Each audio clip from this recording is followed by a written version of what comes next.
my little canoe called Equanimity.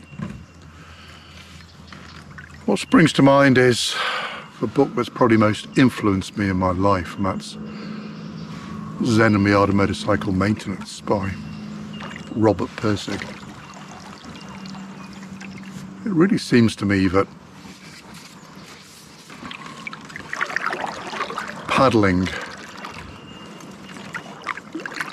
has the makings of